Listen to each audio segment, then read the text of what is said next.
Piro.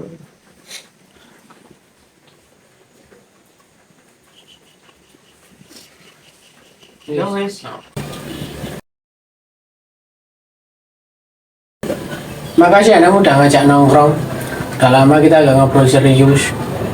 BTW kamu sekarang sibuk apa sih? Sama-sama Yan. Aku akhir-akhir ini lagi tertarik belajar kewirausahaan nih. Soalnya aku pengen banget bisa buka usaha sendiri daripada cuma ngandelin kerja kantoran. Mending kerja bisnis dari sekarang. Kamu sendiri gimana? Pernah kepikiran buat buka usaha juga? Kalau kepikiran sih ada, tapi aku bingung harus mulai dari mana. Apalagi soal urusan modal sama risiko.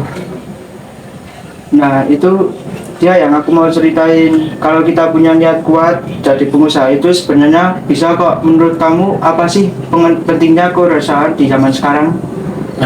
Ya menurutku sih kewirausahaan itu penting. Kita bisa menciptakan lapangan pekerjaan dan nggak cuma bergantung pada kerja kantoran. Betul Yan, selain itu kewirausahaan juga bisa jadi solusi buat pengangguran di Indonesia. Coba lihat, setiap tahunnya jumlah lulusan sekolah dan kuliah terus bertambah. Tapi lapangan pekerjaan juga gak selalu sebanding. Kalau kita berani buka usaha, itu justru bantu nyiptain pekerjaan buat orang lain. Iya juga, agak kepikiran sampai situ. Tapi katanya jadi pengusaha itu susah, kan modalnya juga besar. Sebenarnya susah itu kalau kita gak nyiapin semuanya dengan baik. Modal memang penting, tapi sekarang kita banyak cara dapat modal. Misalnya ikut program bantuan usaha dari pemerintah, kerjasama dengan investor, atau mulai dari usaha kecil-kecilan dulu. Intinya, Kalau ngomongin soal modal, terus gimana cara biar gak bangkrut di tengah jalan? nah itu namanya manajemen resiko. Dalam bisnis, resiko itu pasti ada. Tapi yang penting adalah gimana cara kita meminimalkan risikonya. Pertama, kita harus analisis pasar, cari tahu produk atau jasa apa yang lagi dibutuhkan masyarakat. Kalau kita paham pasar, peluang untuk gagal jadi lebih kecil. Ya juga ya. Terus gimana kalau soal lingkungan sosial sama etika bisnis? Kayaknya itu penting. Tapi aku kurang paham. Sebenarnya selain itu kita juga harus bikin strategi cadangan. Kalau produk kita nggak laku, kita bisa bikin inovasi baru atau ganti strategi pemasaran. Misalnya kita bisa manfaatin media sosial buat promosi. Kan sekarang orang-orang lebih suka belanja online daripada ke toko langsung. Jadi kita harus riset dulu ya sebelum memulai usaha. Betul ya, selain itu kita juga harus bikin strategi cadangan. Kalau produk kita nggak laku, kita bisa bikin inovasi atau ganti strategi pemasaran. Misalnya kita bisa manfaatin media sosial buat promosi. Kan sekarang orang-orang lebih suka belanja online daripada ke toko langsung. Iya juga ya. Terus gimana kalau soal lingkungan sosial sama etika bisnis? Kayaknya itu penting, tapi aku kurang paham. Itu juga gak penting ya. Misalnya kalau usaha kita diberikan makanan, jangan sampahnya mas sembarangan atau pakai plastik berlebihan. Kita harus pikirin juga dampak usaha kita ke lingkungan sekitar. Lingkungan sosial itu artinya kita ikut peduli sama masyarakat. Contohnya kalau kita buka usaha di kampung, ya kita harus ngasih manfaat juga buat warga sekitar. Manfaat kayak gimana tuh? Ya misalnya kita bisa buka lapangan kerja buat warga lokal, atau bisa juga bikin program pelatihan supaya mereka punya keterampilan tambahan. Jadi bisnis kita nggak cuma dari cari untung, tapi juga bikin dampak positif. Oh, aku jadi ngerti sekarang. Terus kalau soal etika bisnis gimana, Nam? Etika bisnis itu soal kejujuran dan tanggung jawab. Jangan pernah nipu pelanggan. Misalnya jual barang kualitas rendah tapi harga mahal, itu gak etis. Kalau kita berbisnis jujur dan transparan, pelanggan pasti percaya sama kita dan bakal balik lagi. Jadi etika bisnis itu bikin kita punya reputasi baik ya?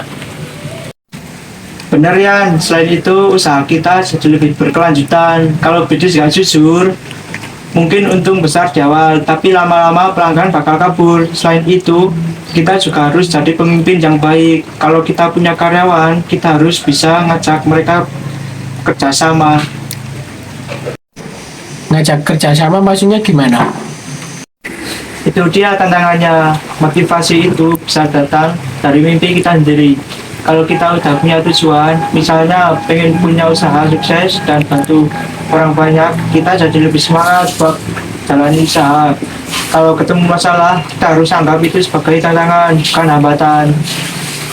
Jadi kalau gagal kita harus bangkit lagi ya.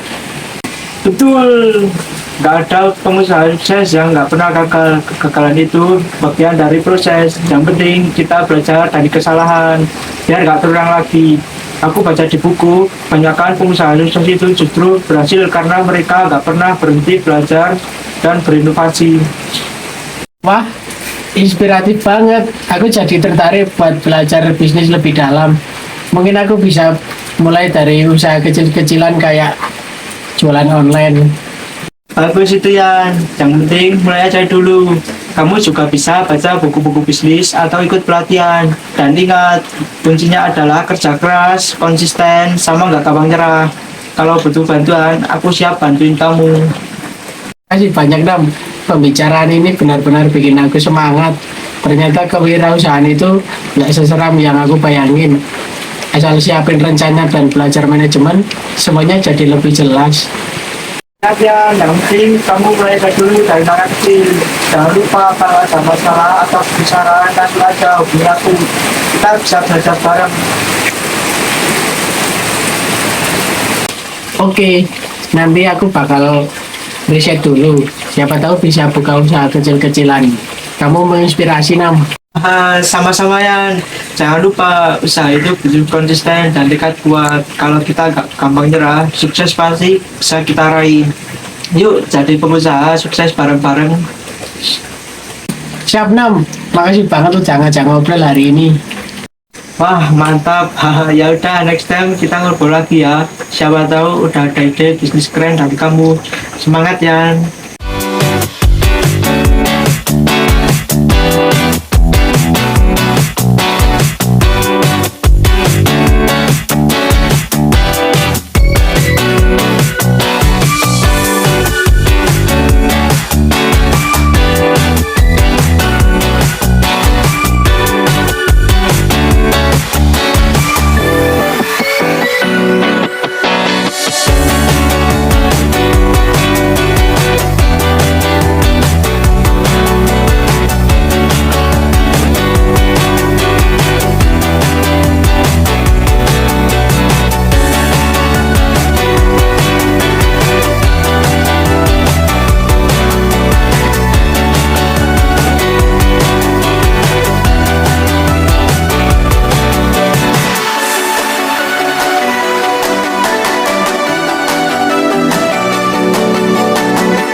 Thank